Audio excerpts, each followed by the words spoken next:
अस्सलाम वालेकुम, नमस्कार, सत श्री अकाल एंड गुड इवनिंग। मैं हूँ आरज़ू काज़मी और आप देख रहे हैं पॉइंट ऑफ व्यू। हमारे साथ हैं जी सुमित जैन साहब। बहुत शुक्रिया सर कि आज आप आए हैं। नी हाओ।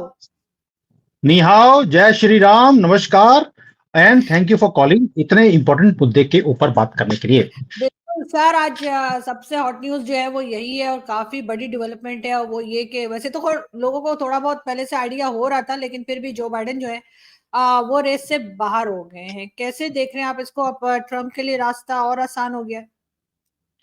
रेस में थे कब जो बाहर हो गए हैं, वो पहले ही आउटस्टैंडिंग आदमी है।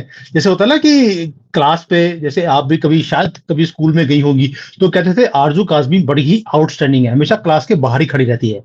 तो वही जी, हाल सच है। जो सच है, तभी तो भेजा फ्राई हुआ है ना। तो ये जो आउटस्टैंडिंग वाला काम था, क्लास के बाहर खड़ा कर देते थे कि आउटस्टैंडिंग लेडी है ये, वैसे ही जो बाइडेन का भी हाल था। वो पहले ही आउटस्टैंडिंग थे, क्लास के बाहर ही खड़े हुए थे, और अभी उनको परमानेंटली, क्योंकि एक तरह से धक्के मार के बाहर निकाला है। कल तक तो बोलते रहे कि मैं रेस के अंदर शामिल रहूंगा, अंत तक मैं भागूंगा नहीं, ये उनकी स्टेटमेंट थी, I will not run away. और आज भाग भी गए। मतलब कि जो पप्पू होते हैं हमेशा यही बोलते हैं, मैं घबराता नहीं, दूसरों को बोलते हैं घबराओ मत, और खुद घबराए होते हैं, बुरके में अंदर रहते हैं, बाहर निकलते नहीं। आपने इमरान खान का हाल देखा है, हमारे यहाँ पप्पू है, उसका भी यही हाल है। वो कहता है मैं भागूंगा नहीं, और सबसे पहले भागते हुए की वीडियो उसी की आती है। वही लेकिन हाल सर जो बाइडेन का। लेकिन सर इनके लिए तो यही कहा जाता है कि जो बाइडेन की जो गवर्नमेंट थी या है, उसको जो है वो ओबामा चला रहे हैं। इनका तो कोई खास रोल वैसे भी नहीं था, सिर्फ सामने ही रहते थे जैसे एक पपेट की तरह। लेकिन चाइना में कैसे देखा जा रहा है इस चीज को? क्या चाइना जो है वो सपोर्ट करता है डोनाल्ड ट्रंप की गवर्नमेंट को? बड़ा ही इंपॉर्टेंट क्वेश्चन है, लेकिन उससे पहले आपको मैं बता दूं कि ओबामा जो है वो जो बाइडेन को पसंद भी करते थे, प्यार भी करते थे। मुझे नहीं पता कैसा प्यार करते थे, लेकिन प्यार बहुत ज्यादा था। और गवर्नमेंट को चलाया भी ओबामा ने ही है। और आपने सुना होगा कि नया नया एक और बंदा उन्होंने बोल दिया कि अब हमारी जो रिप्रेजेंटेटिव होगी वो कमाला हैरिस होगी।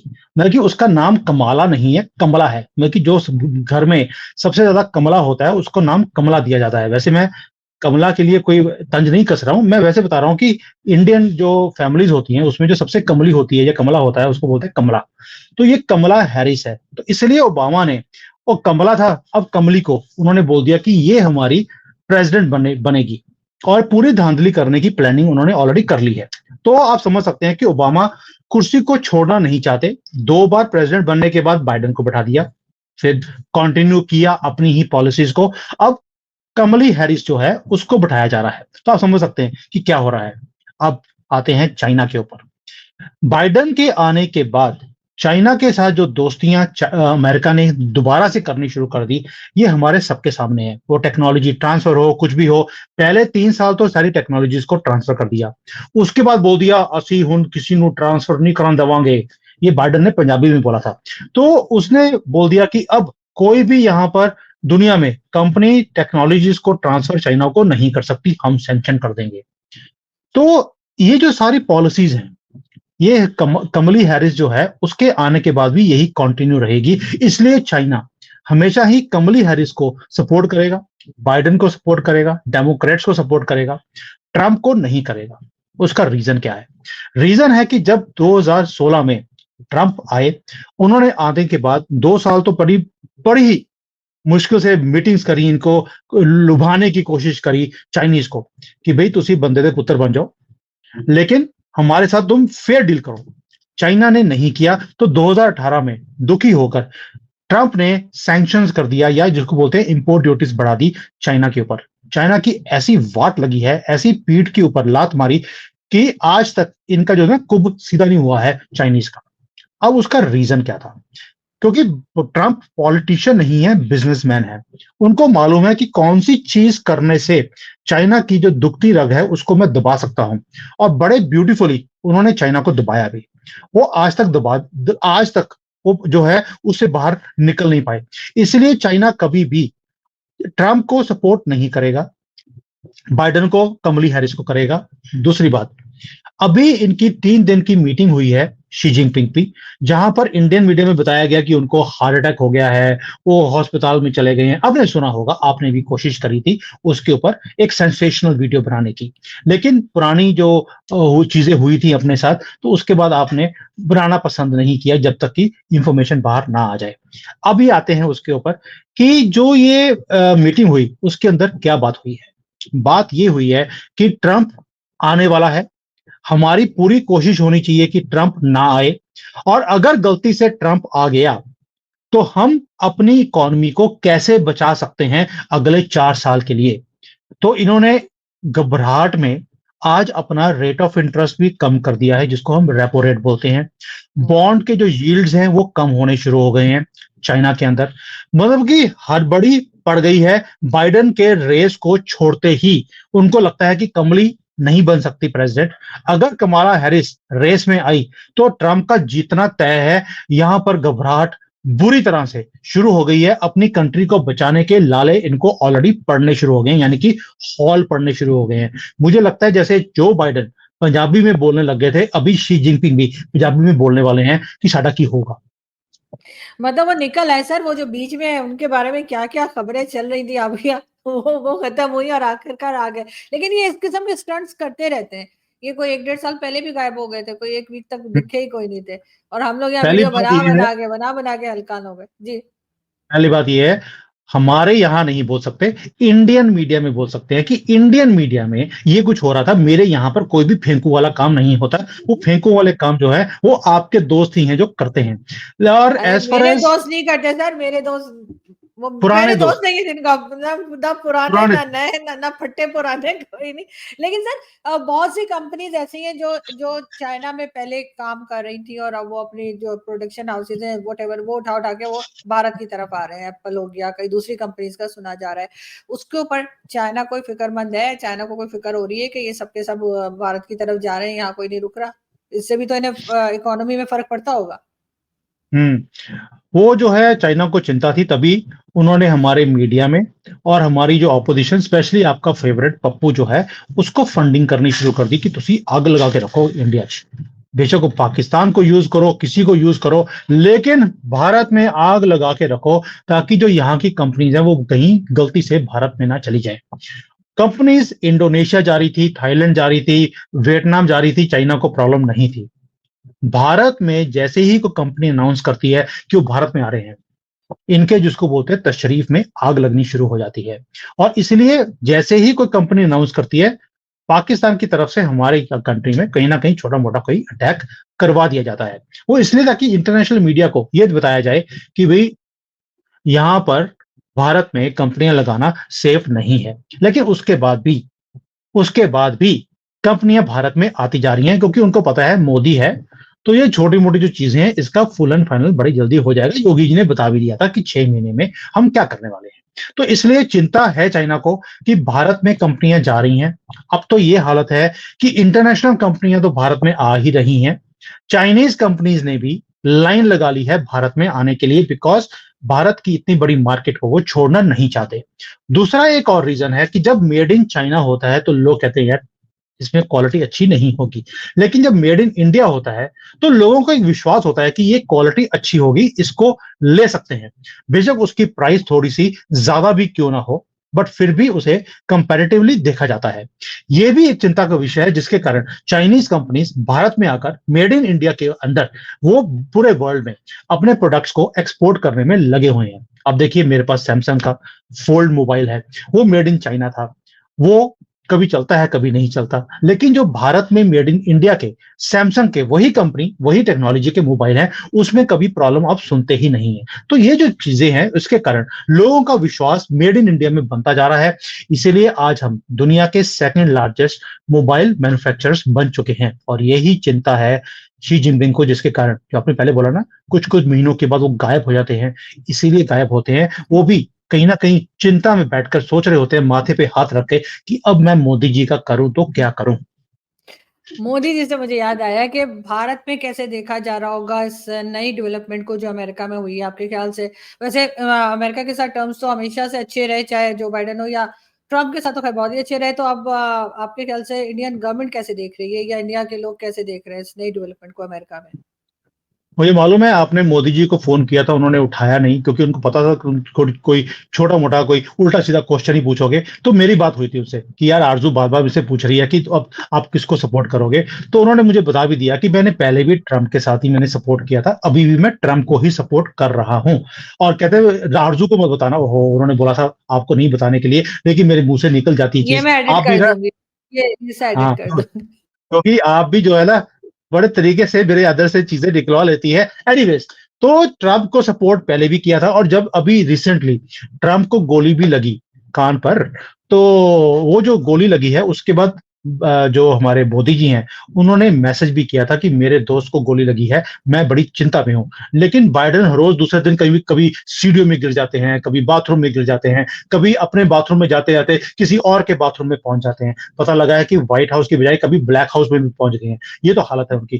तो क्योंकि भूल जाते हैं कि मैं कहाँ रहता हूँ। तो उसके ऊपर कभी भी मोदी जी ने कोई आंसर नहीं दिया है या चिंता नहीं व्यक्त की है कि भैया तुम गए तो थे कहीं और, पहुंच कहीं और गए, मुझे बड़ी चिंता है। तो ये आप समझ सकती हैं कि ट्रम्प के साथ हमारे रिश्ते बहुत ही अच्छे थे, भारत के साथ भी और मोदी जी के साथ भी। और भारत की जो रिलेशनशिप यूएसए के साथ है, हमेशा से अच्छे नहीं रहे हैं। वो अब आपके साथ अच्छे रहे, आपके साथ तो 20 साल ऐसी पिंगे पड़ी हैं कि लो कर लो बात। दोबारा से बात आ गई कि आपके पीछे जो सोने का ये स्टैंड लगा है, ऐसे नहीं लगा। ये 20 साल की मेहनत है जो आपने अमेरिकन को लूट-लूट कर, बेवकूफ बनाकर जो पैसे कमाए हैं, बिल्कुल। उसके सर कारण ये हुआ 24 है। कैरेट है, 24 कैरेट है, ये भी बता दूँ। अभी मैं देख रहा था कि गर्मी में पिघल भी रहा है क्योंकि थोड़ा-सा स्ट्रॉन्ग नहीं होता है ना, हल्का सा हल्का होता है वो। तो मैं समझ सकता हूँ।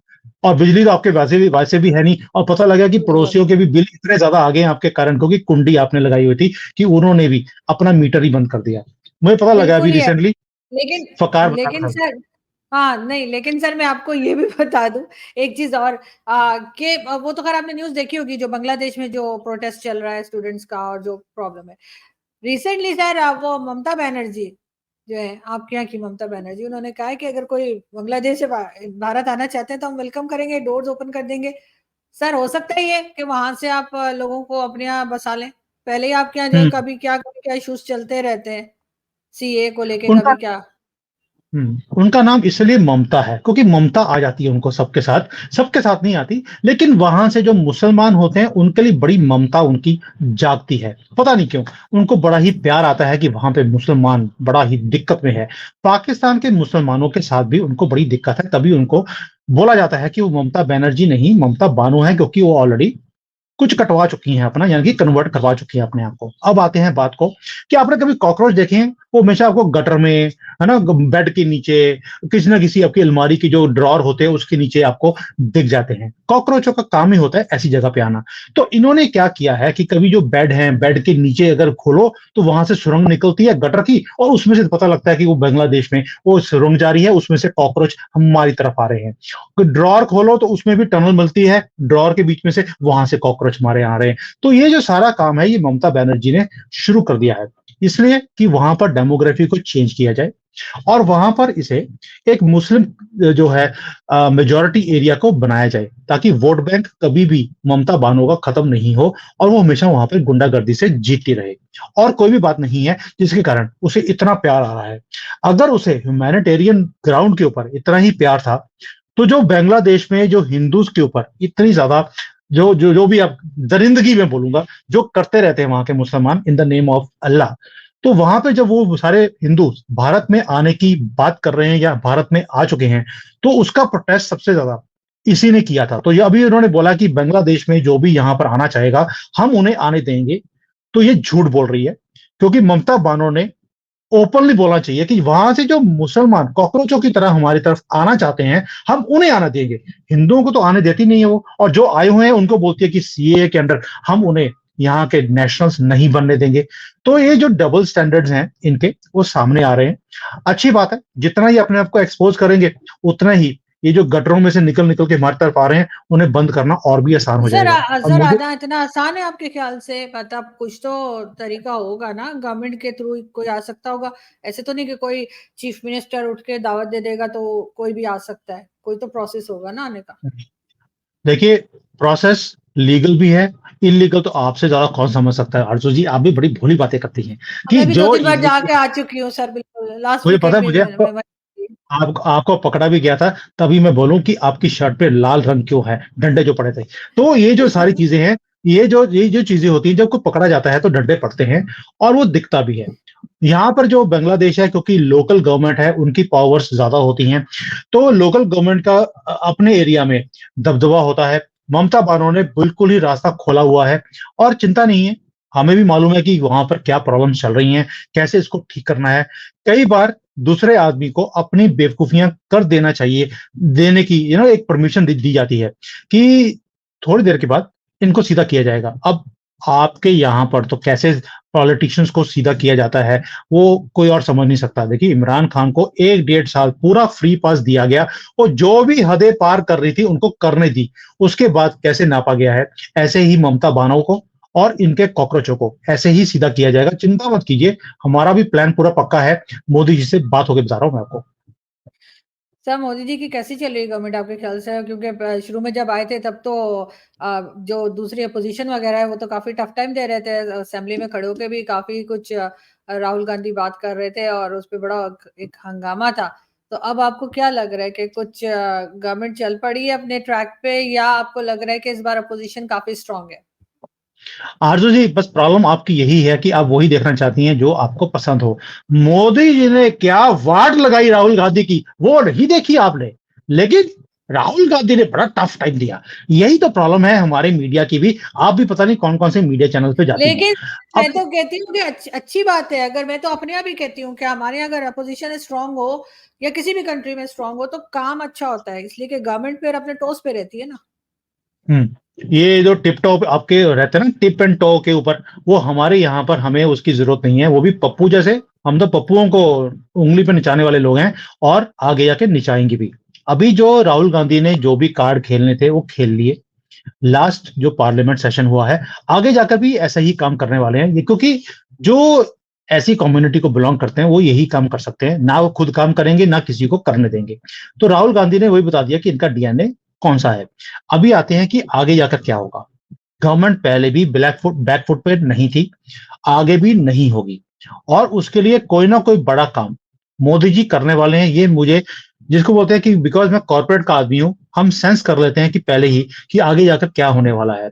मेरी अपनी फीलिंग है कि कुछ बड़ा मोदी जी करने वाले हैं। कहाँ वे क्या करेंगे, ये सिर्फ मोदी जी जानते हैं, क्योंकि लेकिन वो सर, चाय की मेन चर्चा फोकस भी। तो बिजनेस है ना सर, मेन फोकस तो हाँ, बिजनेस होता है मोदी जी का मैं हमेशा। बिजनेस मैं बिजनेस की ही बात कर रहा हूं, मैं पीओके की बात नहीं कर रहा जिसका आपको डर लगा रहता है। नहीं उसके नहीं। ऊपर मोदी जी का अभी फोकस नहीं है। वो फोकस होगा थोड़ी देर के बाद। अभी जो फोकस है वो बिजनेस है। बिजनेस के हम्म। ऊपर जो, या तरक्की है, जो डेवलपमेंट है, जो हम बात करते हैं पूरे देश के अंदर, उसके ऊपर पूरा फोकस है। और इसीलिए रशिया भी अभी रिसेंटली होकर आए हैं। उसके बाद भी अभी आगे जाकर भी काफी मीटिंग्स हैं इनकी जो प्लान्ड है। पार्लियामेंट सेशन के बाद हमारा बजट आने वाला है। बजट में काफी रिलीफ दिया जाएगा मिडिल क्लास को। दैट मीन्स कि जो पूरा प्लान है वो सामने आ चुका है कि मोदी जी क्या कुछ करने वाले हैं देश की तरक्की के लिए। चिंता मत कीजिए। पीओके में अभी आप जो है, वैसे घूमने मत जाना, कभी भी कुछ हो सकता है, पता लगे आपके ही हाथ पड़ गया। तो ये काम मत करना अभी। लेकिन जो बाकी का डेवलपमेंट का काम है वो पूरी जोरों के ऊपर है। ऑपोजिशन चाहती है कि ये डेवलपमेंट के काम ना हो, ताकि किसी तरीके से इस गवर्नमेंट को घेरा जाए और खुद इस गवर्नमेंट की सीट के ऊपर आ जाए। आपको ये, आप तो चाहती हैं कि सर, घेर पप्पू हमारा, सकते हैं सर, आपको लगता है घेर सकते हैं? ये पाकिस्तान नहीं है। तो फिर आप क्यों डर रहे हैं? मैं कहां डर रहा हूं, ये तो मैं आपको बता रहा हूं कि ऑपोजिशन हमें क्या पता चाहती है। है कि हाँ। आप हमारी ऑपोजिशन आपके कहने पे लगी हुई है कि हमारी गवर्नमेंट को घेरने की कोशिश की जाए। होगा नहीं। नहीं नहीं सर, हम नहीं कह रहे। हाँ, हमारे कुछ पॉलिटिशियन हो सकता है कि उन्होंने स्टेटमेंट्स दी हो, अदरवाइज हमें कोई फर्क नहीं पड़ता वहां जो भी गवर्नमेंट रहे। लेकिन बहरहाल मैंने कोई का आप कुछ। मैंने भी आपके लोग बोला है, आप नहीं बोला। समझती रही आप। हाँ। बिल्कुल आपका इशारा फवाद चौधरी साहब की तरफ होगा। उन्होंने वैसे काफी माहौल बना के रखा हुआ था इलेक्शन के जमाने में, दे टकाटक ट्वीट्स पे ट्वीट्स कर रहे थे। वो जब मेरे शो में आए थे तभी मैंने उनसे पूछा, मैं कहा सर आपने तो बड़ी ट्वीट्स की है, तो वो हंस रहे थे। तो वो सर खैर इस तरह की हल्की फुल्की चलती रहनी चाहिए आपस में, लेकिन ज्यादा खुद भी। सीरियस सीरियस नहीं होनी चाहिए ज्यादा। हाँ, क्योंकि खुद भी बड़े हल्के फुल्के हैं, तो हल्की फुल्की बातें तो करते ही रहते हो। बिल्कुल ऐसा ही है। Thank you so much sir कि आज आपने जॉइन किया। आई होप कि जल्दी आपके प्रेज़िडेंट जो हैं यानी कि चाइनीज़ प्रेज़िडेंट जो हैं वो फिर कहीं गायब होंगे ताकि हम वीडियो बना सकें। Thank you so much. He will not disappoint you, don't worry. अजीब बंदा है वैसे। मैं हैरान होती हूँ उसके ऊपर। नहीं, अजीब बंदा नहीं है। तो जो है एक्चुअली में खुद भी कन्फ्यूज़ है कि वो ही है कि शी है। नाम तो अजीब-सा ही है, लेकिन फिर भी वो बार-बार गायब हो जाते हैं और इससे हम लोग बड़े तंग होते हैं कि अब क्या हुआ? अब किधर गए, किधर गए? बहरहाल मैंने देखते हैं पहले भी सर। बोला था आपको, मैंने आपको हाँ। पहले भी बोला था, वो चंगे पले हैं। जहाँ पे मैं मसाज कराने गया हूँ, वो भी सुना है मैंने कि वो भी मसाज कराने गए हुए थे। तो दोनों ही हाँ। वहाँ पे बैठ के हँस रहे थे हम लोग कि इंडियन मीडिया को क्या हो गया है, जब देखो मेरी कभी मौत हो जाती है, कभी मुझे अगवा कर लिया है, कभी मुझे हार्ट अटैक हो हाँ। गया है। तो कहते यार इनको कब अकल आएगी? मैं कहा जी, ये 75 साल में तो आई नहीं, अभी कहाँ आएगी, आप समझ सकते हैं। तो 100 आप होने समझ दें रहे हैं फिर कि शायद आ जाए। लेकिन ये भी नहीं, तो कर लेते नहीं, हैं ना सर, इनके भी तो काम है ना। ये भी तो इनको भी तो न्यूज़ में रहना होता है। नहीं, देखो, ये कभी भी न्यूज़ में आते नहीं हैं। हमारे यहाँ पे जो प्रेज़िडेंट हैं, he never comes in the news. ना ही उनको अपनी शक्ल को चिपकाने की कोई आदत है। उसका रीज़न है कि डेमोक्रेसी में तो आपको आना पड़ता है, अपने आप को रेलेवेंट दिखाने के लिए। यहाँ पर ऐसी कोई मजबूरी नहीं है कि आपको मीडिया पे आना है तभी आपकी पॉपुलैरिटी बनेगी, ऐसा कोई भी स्यापा यहाँ पर नहीं है। और तो इसलिए he never comes in the media. लेकिन उन्होंने वही बोला कि यार मोदी जी को बोलो, ये जो सारे फेंकू लोग हैं आपकी कंट्री में, जो 3 साल से बोल रहे हैं कि टुकड़े हो जाएँगे, मेरी कंपनी बर्बाद हो जाएगी, है ना? ये वो सारे, इन फेंकुओं का इलाज क्यों नहीं करते? तो मैंने मोदी जी से पूछा, वो कहते आ रहा है इलाज, चिंता मत करो, बहुत जल्दी इनका भी इलाज होने वाला है, ये आगे से ऐसे काम नहीं कर पाएंगे, शी जिनपिंग को बता देना। तो मैंने बता दिया उनको। तो मेरी बात बिल्कुल, चलती रहती है।